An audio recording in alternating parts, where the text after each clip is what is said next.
शुक्र है, शुक्रवार है। जी हाँ दोस्तों, आकाशवाणी के एफएम रेनबो पर आप सुन रहे हैं शुक्र है शुक्रवार है। मेरे साथ यानी एसआर यानी संतोष राव के साथ, और मेरे साथ है सुनीता शाहबादी। मेरे साथ है संतोष राव और सुनीता शाहबादी के साथ है सुनीता शाहबादी। और ये स्टाइल है एब्सोल्युटली। और ऊपर से आपकी है हंसी। चलिए हंसी मत, क्योंकि हमारे साथ ऐसे एक राइटर जुड़ चुके हैं जो हंसी को भी पकड़ कर है ना शब्दों में ढालकर डराने की कोशिश कर सकते हैं। राइट, तो चलिए मिलते हैं उनसे। हेलो जी, हमारे साथ है अमित खान। हेलो सर, नमस्कार।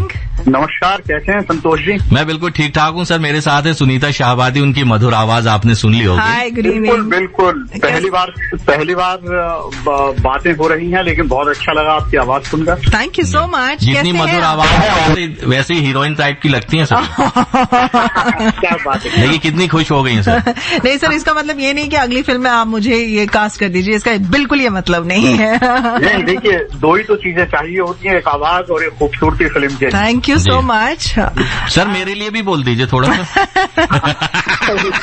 सर मैं आपको बताऊंगी अमित, ये इनकी हंसी बहुत अच्छी है। अगर आपका कोई ऐसा डॉन वाला विलेन वाला रोल वाला है तो आप इनको जरूर ले सकते हैं। आप एक बार हंस दीजिए, उनको पता तो चलेगा। ऑडिशन यही होगा। अमित जी को पता है, अमित जी को पता है। अच्छा अमित जी, जी आजकल बड़ी चर्चा है आपके करण सक्सेना की। जी हर तरफ छाए हुए हैं।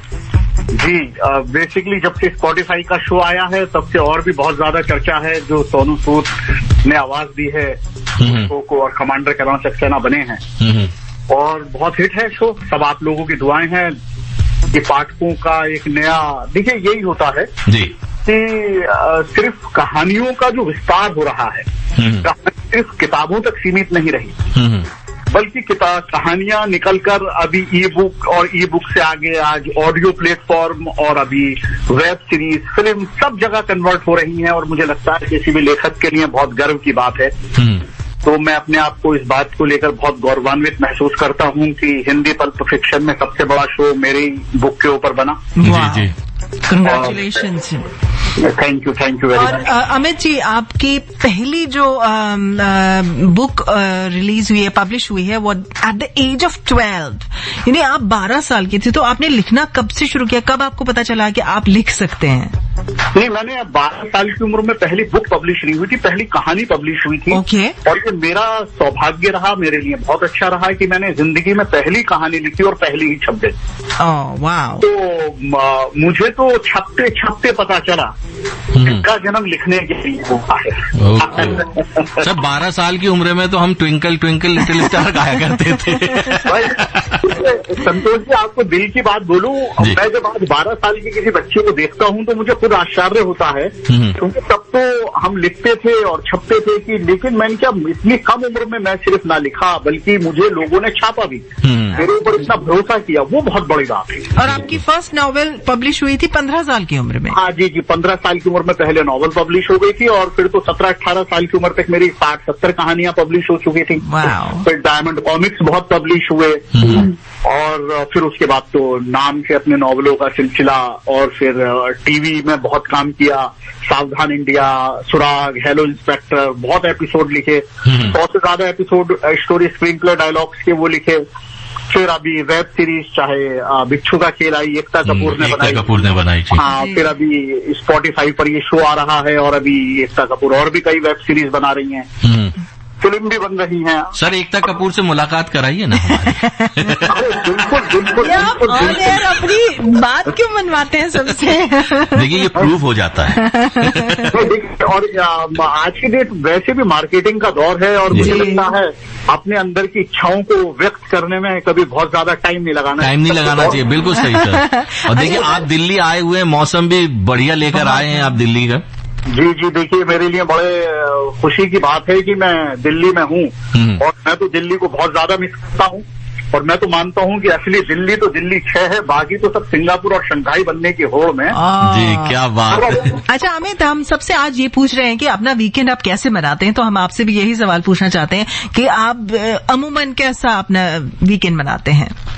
देखिए, मेरे चूंकि गलत आदमी से आपने सवाल पूछा है तो देखिए, मेरे लिए तो डेली वीकेंड होता है। अब आप पूछेंगे क्यों? क्योंकि मैंने अपने काम को कभी काम नहीं समझा। Yes, my work is my enjoyment.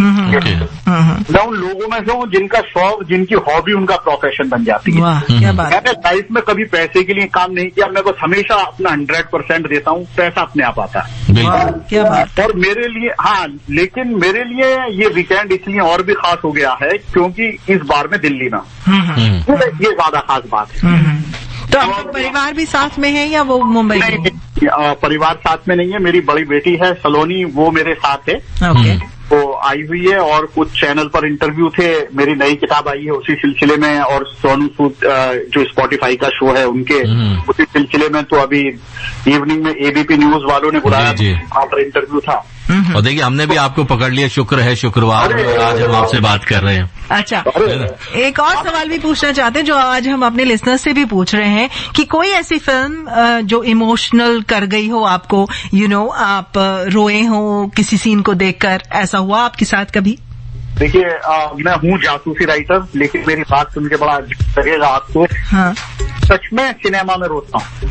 जब बहुत इमोशनल सीन हो जाते हैं तो बच्चे की वाइफ और बच्चे बोलते हैं कि बहुत इमोशनल फिल्म है तो पापा को लेकिन तो आदमी खुद रचता है, या आपको आश्चर्य की बात बताऊं जी, वो इतना इमोशनल हो जाता है। मुझे पता होता है जबकि ये तो सब काल्पनिक कहानियां हैं, लेकिन मैं कहानियों के साथ बहुत जुड़ जाता हूँ। इसे आप अच्छा भी कह सकती हैं, बुरा भी कह सकती हैं, जो भी है, लेकिन सच्चाई तो ये है। और मैं बहुत सारी फिल्में हैं ऐसी जो कभी दिलवाले दुल्हनिया ले जाएंगे को देखकर लव स्टोरी है, लेकिन कुछ सीन बहुत इमोशनल थे, बहुत अच्छे लगे। और राज कपूर साहब का मैं बड़ा जबरदस्त फैन रहा। वाह, कौन नहीं है सर। हाँ, और राज साहब का, यानी चूंकि उनका सिनेमा में इसके लिए अलग मानता हूँ राज साहब का, क्योंकि वो कमर्शियल फिल्में बनाते थे, लेकिन उनका जो आधार होता था, उनका जो बेस होता था, वो कहीं ना कहीं बहुत जिसको बोलते हैं ना आर्ट सिनेमा वाला बेस होता था। कोई ना कोई संदेश, इतना स्ट्रॉन्ग मैसेज। जैसे प्रेम रोग हो तो विधवा विवाह है, चाहे ईद हो तो हिंदुस्तान पाकिस्तान है। हर सब्जेक्ट के अंदर कोई बेस होता था। जी, एब्सोल्युटली। तो ये बहुत बड़ी बात होती है। इसीलिए अभी जैसे मैंने राज साहब से इंस्पायर होकर बोलना शायद गलत बात हो जाएगी, क्योंकि बहुत बड़े आदमी थे राज कपूर साहब, लेकिन जो अपना नया नॉवल नायिका लिखा वो इसी बात को मद्देनजर रखते हुए लिखा कि कुछ मैसेज भी हो, कुछ संदेश भी हो। तो जहाँ लड़कियों के लिए एक बड़ा मैसेज है उस नॉवल के अंदर, और साथ में वो मनोरंजन तो देता है, लेकिन मुझे लगता है अगर मनोरंजन देने के साथ साथ अगर कोई संदेश भी हो तो बहुत अच्छा, बहुत बड़ी बात है। क्या संदेश देने की कोशिश की आपने? देखिए, मुझे लगता है कि जो लड़कियां होती हैं वो हमेशा दूसरों के ऊपर, मर्दों के ऊपर डिपेंड होती हैं जी, और वो कहीं ना कहीं उनको एक माहौल ऐसा बना दिया गया है कि सुरक्षा के लिए पुरुषों की जरूरत है, मर्दों की जरूरत है। जबकि मैं इस चीज को गलत मानता हूँ। जब हम दोनों बराबर हैं, स्त्री और पुरुष, तो मुझे ऐसा लगता है कि जब स्त्री और पुरुष दोनों बराबर हैं तो फिर स्त्रियों को भी पुरुषों की जरूरत क्यों है? वो खुद अपने आप में इतनी पावरफुल हो, खुद अपने आप में इतने स्ट्रांग हो कि वो अपनी सुरक्षा खुद करें जी। तो इसी विषय के ऊपर है जो नायिका है हमारी कहानी की, इस तरह एक साइको किलर बनकर कुछ लोगों का मर्डर करती है, और उसमें पूरा थ्रिल है, सारी चीजें, लेकिन एक बड़ा मैसेज भी अंडर करंट जो मुझे लगता है कि, और मैं तो बोलता हूँ कि लड़कियों को, हालांकि थ्रिलर नॉवल है, जरूर पढ़ना चाहिए नायिका जी। पेंगुइन रैंडम हाउस से आया, मैंने थोड़ा प्रमोशन भी कर लिया, सॉरी आप नहीं, और अमेजॉन पर उपलब्ध है जी। नहीं, देखिए अच्छी चीजों के लिए तो हम हमेशा तैयार रहते हैं, और बहुत अच्छा संदेश आप दे रहे हैं। तो चलिए, बहुत अच्छा लगा आपसे अमित जी बात करते हुए। तो चलते चलते, क्योंकि आप कह रहे हैं कि आप अपने वीकेंड को, मतलब आपके लिए तो रोज ही वीकेंड है और आप जिंदगी को भरपूर जी रहे हैं, तो हमारे जो लिसनर्स है, क्योंकि पूरा हिंदुस्तान सुन रहा है ये कार्यक्रम शुक्र है शुक्रवार, तो उन सभी लिसनर से आप क्या कहना चाहेंगे कि जिंदगी को किस रूप में लेकर और मजेदार बनाया जा सकता है, खूबसूरत बनाई जा सकती है? देखिए, मैं एक ही चीज बोलूंगा, जो लिसनर हैं और जो सुनने वाले हैं या जो भी यंग जनरेशन है, लोग पैसे के पीछे भागते हैं, और मैं ये बोलता हूँ कि मत भागो पैसे के पीछे।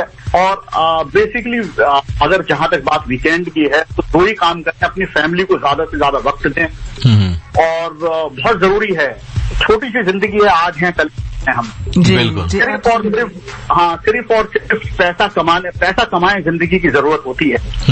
तो कुछ लोग पैसा कमाने में इतने बिजी हो जाते हैं, अपनी फैमिली को इग्नोर कर देते हैं। अपनी फैमिली को इग्नोर कर देते हैं। तो वीकेंड पर कम से कम मुझे अपनी फैमिली को जरूर वक्त दें।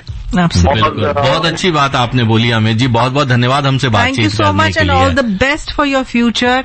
आप बहुत सारी नॉवेल्स लिखें, संदेश दें समाज में बहुत सारे वर्गों को, चाहे महिलाएं हो पुरुष हो, जिनको भी, और एक स्ट्रांग मैसेज के साथ आपकी नॉवेल्स भी हिट होती रहें।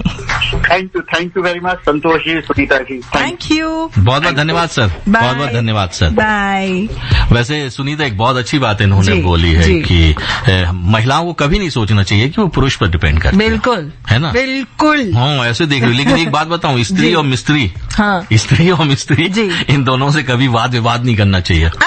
क्योंकि अगर इनका दिमाग ठनक गया ना, हाँ, तो घर को तहस नहस कर देती तुरंत।